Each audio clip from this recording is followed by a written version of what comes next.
అందరికీ నమస్కారం అండి. అవకాశం అనేది మనకి అరుదుగా వస్తుంది.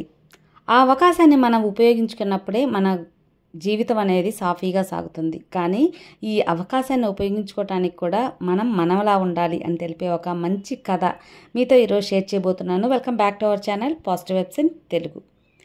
ఒక రాజ్యంలోని రాజు తన కూతురికి మంచి రాజునిచ్చి పెళ్లి చేయాలని చెప్పి నిర్ణయించుకుంటాడు. కానీ ఎలా మంచి రాజుని వెతకాలి, ఒక మంచి వ్యక్తికి ఈ మన కూతుర్నిచ్చి పెళ్లి చేసి రాజ్యాన్ని అప్పజెప్పాలంటే ఆ అర్హత ఉంది అన్న వ్యక్తిని ఎలా కనుక్కోవాలి అని ఆలోచనలో పడతాడు రాజు. మొత్తానికి ఒక ఆలోచన అనేది వస్తుంది. ఆ ఆలోచనని అమలు చేస్తాడు. ఎలా అంటే, మీరందరూ అంటే ఈ రాజ్యంలో ఉన్న యువకులందరూ కూడా ఎవరైనా సరే రాజుగారికి అల్లుడు కావాలి అంటే తప్పకుండా మీరు మీ పేరు, మీ వయసు, మీరు ఎక్కడుంటారు, ఊరి పేరు అన్నీ రాసి చీటీలు అనేది ఇక్కడ ఒక చీటీలో రాసి ఒక డబ్బాలో అనేది ఇక్కడ ఏర్పరుస్తాము. అదే స్వయంవరం లెక్క. ఆ డబ్బాలో వేసిన తర్వాత లక్కీ డ్రిప్ ద్వారా ఒక ముగ్గురిని అనేది ఎంపిక చేసుకొని ఆ ముగ్గురిలో పోటీ అనేది పెట్టి ఆ ముగ్గురిలో ఎవరైతే గెలుస్తారో వాళ్ళకి రాజ్యాన్ని రాకుమారినిచ్చి పెళ్లి చేసి రాజ్యాన్ని అప్పగించాలి అని నిర్ణయించుకుంటాడు రాజు. మొత్తానికి అదే విధంగా దండోరా వేపిస్తాడు రాజు. చాలామంది యువకులు పోటీపడి ఆ యొక్క స్వయంవర ఆ చీటీ పోటీల్లో పాల్గొంటారన్నమాట. మొత్తానికి అందరి చీటీల్లో నుంచి లక్కీ డ్రిప్ ద్వారా తీసి ఒక ముగ్గురిని అనేది ఎంపిక చేస్తాడు. ఆ 3 చీటీల్లో ఉన్న వ్యక్తులను కూడా పిలవనంపిస్తాడు రాజు. ఇప్పుడు ఈ ముగ్గురికి ఏం పోటీలు పెట్టాలి అనే ఒక ఆలోచనలో పడి వాళ్ళ ఊరి చివరున్న తన గురువుగా భావించే ఒక ఋషిని కలుస్తారనమాట. గురువుగారు, ఇలా నేను స్వయంవరం అనేది ప్రకటించాను, ఇలా వచ్చారు, ఇలా జరిగింది, కాబట్టి ఇప్పుడు ఈ ముగ్గురు వ్యక్తులు ఈ లక్కీ ట్రిప్ ద్వారా ఎంపికయ్యారు, కాబట్టి వీళ్ళ ముగ్గురులో నుంచి ఏదైనా పోటీ అనేది పెట్టి మన రాజ్యానికి రాకుమారికి ఎవరు సరైన వ్యక్తి, నాకు సరైన అల్లుడు ఎవరికి కాగలరు అనేది మీరే నిర్ణయించాలి అని చెప్పి గురువు గారికి ఆ బాధ్యతను అప్పగిస్తారనమాట. సరే, ఇంకా రాజు మాటలు కాదనిలేక ఆ రాజుకే కాకుండా రాజ్యానికి కూడా ఒక మంచి యువరాజు కావాలి కాబట్టి ఒక మంచి పోటీ అనేది పెట్టాలని నిర్ణయించుకుంటాడు ఆ గురువుగారు. మొత్తానికి ఆ ముగ్గురిని ఒకరోజు పోటీ కోసం వాడి ఒక దగ్గరికి తనతోటే తీసుకెళ్తాడనమాట. ఉదయాన్నే తీసుకెళ్తాడు, నడిచే తీసుకెళ్తాడు. అది ఒక అడవి మార్గ మధ్యం గుండా తీసుకెళ్తారనమాట. అలా వెళ్ళిన కొద్దిసేపటికి ఆ గురువుగారికి ఆకలేస్తుంది. ఆకలేగానే ఎదురుగానే ఒక మామిడి చెట్టు అనేది కనిపిస్తుంది. ఈ ముగ్గురు వ్యక్తులకి చెప్తారు ఆ గురువుగారు, నాకు బాగా ఆకలేస్తుంది కాబట్టి అదిగో కనిపిస్తుంది కదా, ఈ మామిడి చెట్టు మీద నుంచి నాకు ముగ్గురు ఒక్కొక్క మామిడి పండు అనేది నాకు తెచ్చివ్వండి, ఆ పండుతో నేను ఆకలి నింపుకుంటాను అని చెప్పి చెప్తాడు. అలాగే గురూజీ అని చెప్పి ముగ్గురు 3 పండ్లు తెచ్చిస్తారు. అదంతా కూడా గురువుగారు గమనిస్తూ ఉన్నారనమాట. మొత్తానికి ఆ యొక్క మామిడి పండ్లను తినేసి మళ్ళీ కొంత దూరం నడవసాగిన వెంటనే మధ్యాహ్నం అయిపోతుంది. మధ్యాహ్నం లంచ్ అంటే భోజన వేళ అయింది కాబట్టి కాళ్ళు చేతులు కడుక్కోండి అని చెప్పి తన దగ్గర వాళ్ళు వెతికిపోతారు కదా, ఒక బురిడీలాగా, ఆ బురిడీ ఇచ్చి దీంట్లో నీళ్లున్నాయి, ముగ్గురు కాళ్ళు చేతులు కడుక్కోండి, ఒకవేళ ఇందులో నీళ్లు చాలకపోతే అదిగో ఎదురుగా ఒక కొలను ఉంది కదా, ఆ కొలంలో నీళ్ళని ఉపయోగించుకొని మీరు ఫ్రెష్ అవ్వండి అన్నట్టు చెప్తాడు. సరే గురువుగారు అలాగే అని చెప్పి అలాగే చేస్తారనమాట. తర్వాత మొత్తానికి ఒక దగ్గర ఆహారం కోసం ఒక ఆశ్రమం దగ్గర ఆగుతారు. అక్కడ భోజనం అనేది జరుగుతూ ఉంటుందన్నమాట. అక్కడికి తీసుకెళ్ళిన తర్వాత అప్పుడు గురువుగారు చెప్తాడు వాళ్ళ ముగ్గురికి, ఇక్కడ భోజనం అనేది ఉంది కాబట్టి మీరు ఎంత కావాలంటే అంత తినండి, అక్కడ మధుపానీయాలు కూడా ఉన్నాయి, కావాలి మీకు తాగాలి అనిపిస్తే తాగొచ్చు, ఎవ్వరు ఎలాంటి అడ్డు చెప్పరు, ఇక్కడ ఆహారం అనేది ఉంది, మీకు ఏ పదార్థాలు కావాలన్నా ఎంత పెట్టుకునైనా తినండి, కానీ సూర్య అస్తమయం అయ్యేసరికే మీరు తినటం ముగించేసేయాలి అని చెప్తారనమాట. టైం ఉంది కదా అని చెప్పి వీళ్ళు బాగా భోజనం కూడా చేసేస్తారు. తర్వాత మళ్ళీ ఇంకా తిరిగి వచ్చేస్తారనమాట. తిరిగి వచ్చేసి రాజ్యానికి వస్తాడు. రాజ్యానికి వచ్చి రాజు చెప్తారు, వీళ్ళ ముగ్గురులో నేను సరైన ఒక వ్యక్తిని నేను చూస్ చేశాను, వాళ్ళని రేపు సభలో అందరి ముందు ప్రకటిస్తాను అని చెప్పి గురువుగారు చెప్తారు.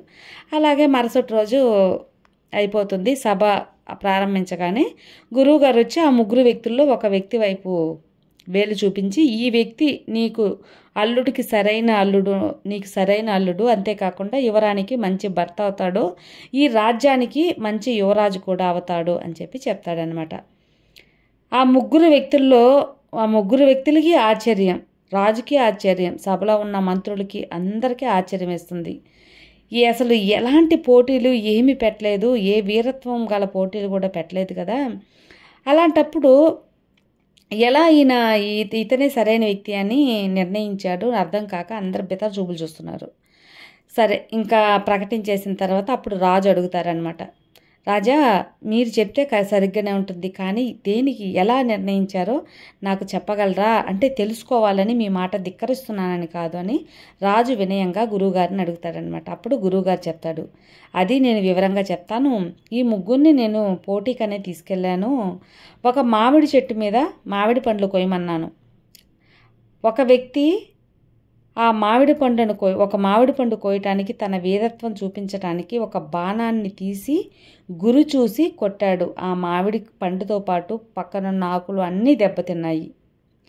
రెండవ వ్యక్తి ఆ మామిడి పండు కోయటానికి అక్కడున్న ముళ్ళ కంపలు, అక్కడున్న చీమ పుట్టలు అన్నీ పగలగొట్టేసి దారి అనేది ఏర్పరచుకొని చెట్టు పైకెక్కి ఒక పండును అనేది కోసి మళ్ళీ దిగాడు. కానీ మూడవ వ్యక్తి అక్కడున్న కంపలలో ఒక కంపని, అంటే ఇప్పుడు చూస్ చేసిన వ్యక్తి ఒక కంపని తీసుకొని దానికి ఒక దోటిలాగా కట్టి గురిగ్గా ఆ కాయని మాత్రమే లాగి పండు నాకు ఇచ్చాడు. ఆ పండును మాత్రమే లాగాడు. ఇంకా ఎటువంటి దేనికి హాని చేయకుండా, దేనికి నష్టపరచకుండా తెలివిగా ఒకే ఒక పండు మాత్రం కోసిమ్మంటే ఆ పండు మాత్రం కోసిచ్చాడు. ఈ తెలివితేటలు అనేవి నాకు బాగా నచ్చాయి. ఇతని ఒక రాజ్యంతో పోరాడేటప్పుడు కూడా సైనికులని, చుట్టుపక్కల ఉన్న వాళ్ళని అందరినీ కాపాడే ఒక సామర్థ్యం ఉంది. గురి చూసి ఎలా వెళితే అందరినీ, రాజ్యాన్ని, వాళ్ళ సైన్యాన్ని కాపాడుకుంటూ మంచిగా రాజ్యాన్ని ముందుకు తీసుకెళ్ళగలడనే ఆ సామర్థ్యం అనేది నాకు ఈయన దగ్గర దొరికింది. ఇక రెండవదిగా కొంత దూరం వెళ్ళాక ఒక బొంగులో నీళ్ళు అనేది ఇచ్చాను. ఆ బొంగు నిండా నీళ్ళని మీరు ఎంతైనా వాడుకోండి, మిగిలింది కొలంలో చేసుకోమన్నాను. కానీ ఈ ముగ్గురు వ్యక్తుల్లో ఇద్దరు మాత్రం చక్కగా వాళ్ళ కాళ్ళు చేతులు కడుక్కొని అవి చాలవు అనుకొని నదిలోకి వెళ్ళి బాగా ఎక్కువ వాటర్ అనేది వాడారు. కానీ ఈ వ్యక్తి, నేను ఎవరినైతే ఎంపిక చేశానో ఈ వ్యక్తి మాత్రం అందులో నీళ్లు చిక్కనంగా వాడి అందులో కొంచెం నీళ్లు కూడా ఉంచాడు. అంటే ఏది కూడా దుబారా చేయకూడదు, ఎంతో అంతే పరిమితంగా వాడటం అనేది ఇతనికి బాగా తెలుసు. ఒక రాజ్యాన్ని పరిపాలించే రాజుకు ఇది ఒక మంచి లక్షణం. అందువల్ల ఇతనిలో నాకు ఆ లక్షణం కనిపించింది. ఇక మూడవదిగా భోజనానికి వెళ్ళినప్పుడు ఎంతైనా తినండి, సూర్యాస్తమయం అయ్యేంతవరకు ఎంతైనా తినండి. అంతేకాకుండా అక్కడ మధుపానీయాలు కూడా ఉన్నాయి, వాడుకోమన్నాను. మధుపానీయాలు తాగటం తప్పు అని తెలిసి కూడా ఒక అనుమతి వచ్చింది అని వాళ్ళ ఇష్టానికి వీళ్ళిద్దరూ తాగారు. అంతేకాకుండా ఆహారం ఎంత తీసుకోవాలో అంతే తీసుకోకుండా దొరికింది కదా అని ఎక్కువ తినేసి వృధా చేసేశారు. కానీ ఇతను అలా కాదు, మధుపానీయాల జోలికి వెళ్ళలేదు, ఎంత కావాలో అంతే తిన్నాడు. మిగిలింది కొంత ఆహారం తీసుకెళ్ళి దారిలో లేని వాళ్ళకు కూడా పెట్టడం నేను గమనించాను. కాబట్టి ఒక రాజ్యంలో ప్రజలకు ఎంత పంచాలి, మనం ఎంత ఉంచుకోవాలి, ఇదంతా బాగా తెలిసిన వ్యక్తి. అందువల్ల ఇతన్ని ఎంపిక చేశాను అని చెప్తాడు. అలాగే గురువుగారి మాట ప్రకారం అతనికి కుమార్తెనిచ్చి పెళ్లి చేసి యువరాజుగా పట్టాభిషేకం ఇచ్చి అభినందనలు తెలుపుతారనమాట.